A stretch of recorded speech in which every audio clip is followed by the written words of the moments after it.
Hello friends, welcome once again in Sundar sir's classes. मैं सुंदर sir एक बार फिर सबका स्वागत करता हूं सुंदर सर्स क्लासेस में। तो फ्रेंड्स, हमारी HSSC सेट की जो सीरीज है उसी को कंटिन्यू करते हुए आज के इस वीडियो में मैं आपके लिए एक बार फिर जो है प्रीवियस वीडियो का सेकंड पार्ट लेके आया हूं। आपको ऐसे कुछ वर्ड्स के कि जो कि देखने में काफ़ी सिमिलर लगते हैं या जिनकी प्रोनाउंसिएशन भी लगभग सेम होती है बट उनके मीनिंग काफ़ी डिफरेंट होते हैं। ऐसे वर्ड्स को ही हम होमोफोन्स या फिर होमोनिम्स वर्ड्स के नाम से जानते हैं। उसी का सेकंड पार्ट है। उसी और इस पार्ट में मैं आपको कुछ और ऐसे ही पेयर्स या 2 या 3 वर्ड्स ऐसे जो सिमिलर लगते हैं उनके बारे में उनके एक्सप्लेन करूंगा। मैं आपको उनके मीनिंग आपको बताएंगे, उनका यूज सेंटेंस में यूज़ करके उसको एक्सप्लेन करेंगे हम। तो चलिए स्टूडेंट, हम शुरू करते हैं हमारा आज का ये लेसन।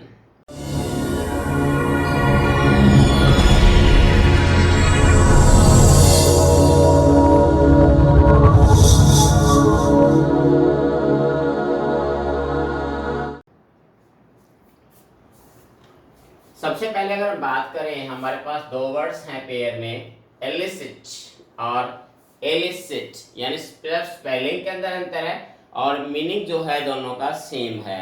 तो इसके अंदर हमने क्या करना, जैसे पहला जो एलिसिट, इसका अर्थ होता है ड्राउट, यानी किसी चीज को ढूंढ निकालना या बाहर निकालना, किसी चीज का पता लगाना, उसके लिए वर्ड यूज किया जाता है। और इलिसिट वर्ड इलीगल होता है, गैर कानूनी, जिसको हम बोलते हैं अनलॉफुल, अनलॉफुल, जो गैर कानूनी काम होता है उनके लिए वर्ड यूज किया जाता है हमारे पास इलिसिट। नेक्स्ट वर्ड हमारे पास फिर दो पेयर में है, डिसीज, लाइक डिजीज। इसको क्या बोलेंगे हम? इसको बोलेंगे डिजीज।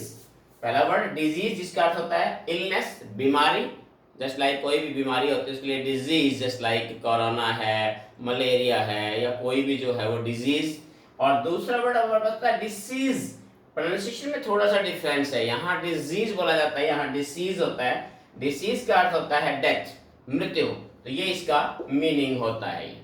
नेक्स्ट वर्ड अगर हम लें तो दो हमारे पास, देखिए ये दोनों वर्ड बड़े थोड़े ध्यान से देखने हैं। डिपेंडेंट, डिपेंडेंट, थोड़ा सा प्रोनाउंसिएशन में थोड़ा सा डिफरेंस है और स्पेलिंग के अंदर भी थोड़ा सा डिफरेंस है, जो हमारे पास यहाँ ए और यहाँ ई का डिफरेंस है। और इनके मीनिंग देखिए, डिपेंडेंट जो होता है वो सुबॉर्डिनेट होता है, सहायक के लिए यूज करते हैं हम, सहायक जो होता है किसी की सहायता के उसके लिए यूज करते हैं।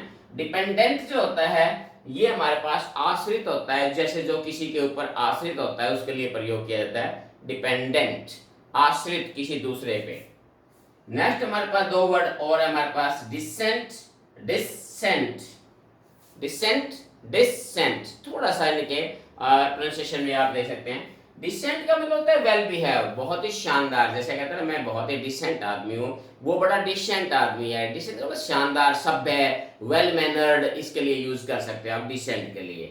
और हमारे पास होता है डिसेंट। डिसेंट जो होता है इसको हम डेरिवेशन, यानी कहने का मतलब क्या होता है, जैसे कि इसका मीनिंग, जैसे किसी चीज की चढ़ाई शुरू हो जाती है, जैसे कोई चढ़ाई के लिए प्रयोग किया जाता है, या फिर किसी चीज से निकलना, यानी कि मतलब उत्पत्ति होना किसी से, तो उसके लिए भी इसका वर्ड यूज किया जाता है डिसेंट, किसी चीज से उत्पत्ति होना, पैदा होना। नेक्स्ट वर्ड हमारे पास तीसरा, इसी पार्ट का ही तीसरा वर्ड और भी हमारे पास है, डिसेंट, इसमें डबल एस के है, डिसेंट जिसको हम बोल सकते हैं डिसेंट। ये हमारे पास है डिसएग्रीमेंट, यानी असहमति के लिए वर्ड यूज किया जाता है डिसएग्रीमेंट, ये डिससेटिस्फाई भी कह सकते हैं कि जिससे हम सहमत ना हो किसी से, तो उसके लिए वर्ड ये यूज किया जाता है। ये तीन वर्ड हमारे पास एक जैसे हैं। नेक्स्ट में हमारे पास फिर दो का पेयर है। पहला वर्ड हमारे पास है डाई, सिंपली डाई, वर्ब है जिसका अर्थ होता है, एक वर्ब है जिसका अर्थ होता है मरना, डाई, टू फिनिश। दूसरा होता है डाई, दोनों की प्रोनाउंसिएशन सेम है, दोनों ही वर्ब है, दोनों ही वर्ब है और दोनों ही ये वर्ब भी है और इस साथ नाउन का काम भी कई बार करती है। तो यहाँ इसका अर्थ तो कलर, इसका अर्थ होता है डाई, डी वाई ई का अर्थ होता है रंग करना, किसी चीज को जैसे डाई करना, रंग कर देना, जैसे हम हेयर डाई करते हैं या फिर हम क्लॉथिस डाई करते हैं, तो कोई भी चीज डाई, रंग करना। तो ये दोनों वर्ड जो है बिल्कुल प्रोनाउंसिएशन बिल्कुल सेम है बट दोनों के मीनिंग में डिफरेंस है। नेक्स्ट पेयर अगर हम ले तो देखिए बिल्कुल कॉमन शब्द हैं, लगभग अंतर है। ये बोलते हैं हम डेयरी, DAIRY, डेयरी होता है dairy, a place where from where we can get milk products, भी कोई भी ऐसा जगह जहाँ से हम दूध वगैरह या दही या इस प्रकार का सामान लेके आते हैं, तो वो होते हैं हमारे पास डेयरी होता है, प्लेस जो हो गया। दूसरा होता है हमारे पास diary, diary, dairy, diary. Diary जो होता है एक डॉक्यूमेंट होता है, जैसे हमको पता है कि कोई भी आदमी जो एक ऐसी डायरी जिसमें कुछ हम नोट करते हैं, कोई भी एक ऐसी नोटबुक या किस प्रकार की कोई चीज़ जिसमें हम कोई अपनी चीज़ नोट, अपनी बायोग्राफी या अपने इंसिडेंट या कोई भी चीज़ हम लिखते हैं, तो वो हमारी डायरी होती है।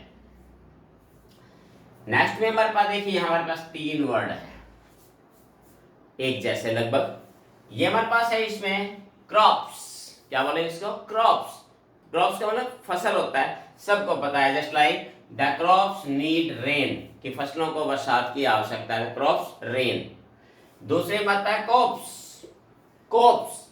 कॉप्स क्या होता है, जैसे कारपोरेशन से संबंधित होता है, इसी प्रकार से कॉप्स का मतलब जैसे कोई बटालियन या कोई पार्ट होता है किसी चीज का, या एक अलग से कोई इंस्टीट्यूट या अलग से कोई किसी चीज का एक पार्ट बन जाता है, उसके लिए यूज किया जाता है। जैसे I am in army medical corps, जैसे कोर जिसको हम बोल देते हैं ना कॉप्स, तो कोर बोल देते हैं वैसे इसको हम कॉर्प्स।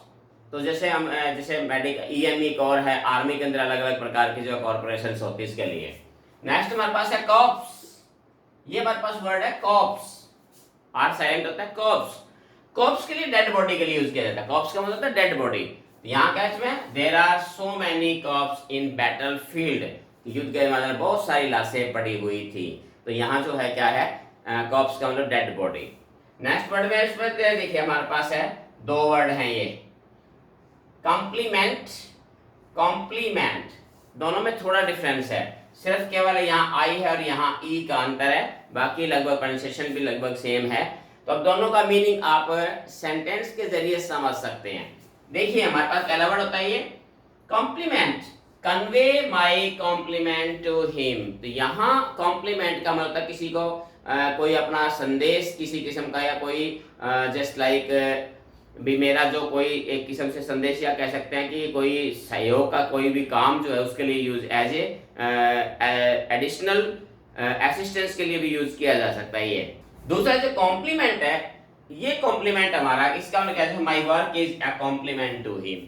तो ये कॉम्प्लीमेंट होता है जब किसी को कोई अपना रिमार्क, कॉम्प्लीमेंट का रिमार्क कह सकते हैं हम, जो कोई हम रिमार्क वगैरह किसी को देते हैं उसके लिए वर्ड हमारे पास ये वर्ड हम कॉम्प्लीमेंट हम करते हैं किसी को, रिमार्क से जब अपना कुछ देते हैं तो उसके लिए। नेक्स्ट में देखिए हमारे पास है केयरलेस और care free. Careless, care free, दोनों वर्ड जो है अक्सर स्टूडेंट को कंफ्यूज कर देते हैं ये, कि दोनों को लगभग हम एक जैसा समझ लेते हैं, लेकिन दोनों ही डिफरेंट होते हैं। एक इसमें नेगेटिविटी होती है, एक वर्ड पॉजिटिव होता है। जस्ट लाइक केयरलेस, ये आमतौर पे नेगेटिव वर्ड माना जाता है। एक careless man is never happy, लापरवाह जिसको आप कह सकते हो। केयरलेस होता है लापरवाह, जो किसी चीज की जो मतलब किसी भी चीज को सीरियसली ना लेता हो, या मीन्स कह सकते हो इसको नेगेटिव सेंस में हम लेते हैं। केयरलेस जो है एज ए नेगेटिव सेंस में आता है। दूसरा हमारे पास है केयर फ्री। केयर फ्री को हिंदी में बोलते हैं बेपरवाह, यानी जो किसी छोटी मोटी चीज की परवाह ना करता हो। ये आमतौर पे पॉजिटिव सेंस में लिया जाता है, ये पॉजिटिव वर्ड में लिया जाता है। Just like a care free man enjoys the life, भी एक बेपरवाह आदमी होता है ना, वो हमेशा आनंद लेता है क्योंकि वो छोटी मोटी चीजों की परवाह नहीं करता।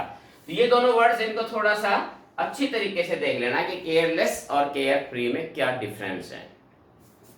नेक्स्ट पेयर हमारे पास फिर आता है एक कॉस, और ये भी कॉस, दोनों की सेम प्रोनाउंसिएशन है। दोनों में मतलब अंतर क्या है, ये जो हमारे पास होता है कॉस, COARS, कॉस, इसका अर्थ होता है कि just like he wears cause. इसका अर्थ भी होता है जैसे खुरदरा के लिए यूज कर सकते हैं, या रफ टाइप के अंदर भी ये यूज कर सकते हैं, तो वहां हम यूज करते हैं इसके लिए कि मीन्स ए कॉस क्लॉथेस। और दूसरा वर्ड हमारे पास है कोर्स। इस कोर्स का अर्थ होता है हमारे पास रास्ता, पाथ, वे।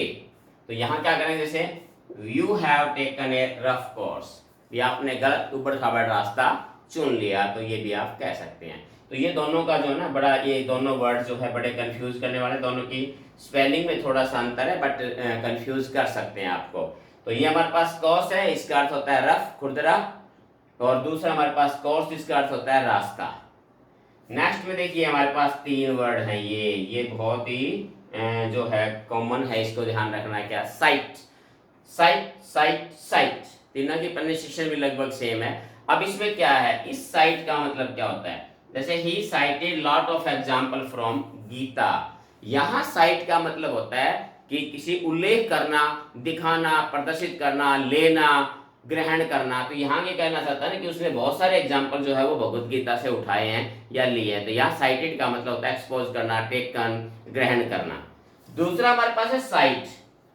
इस साइट का अर्थ होता है जैसे जगह, पर्टिकुलर जगह। जैसे एग्जाम्पल के तौर पे आप समझते हैं, site of the site for school is very good, कि स्कूल के लिए जगह बड़ी अच्छी है। तो साइट का मतलब क्या होता है? जगह। जैसे आई सा हिम एट द साइट, मैंने उस जगह पर, काम करने वाली जगह होती है उसके लिए यूज किया जाता है साइट।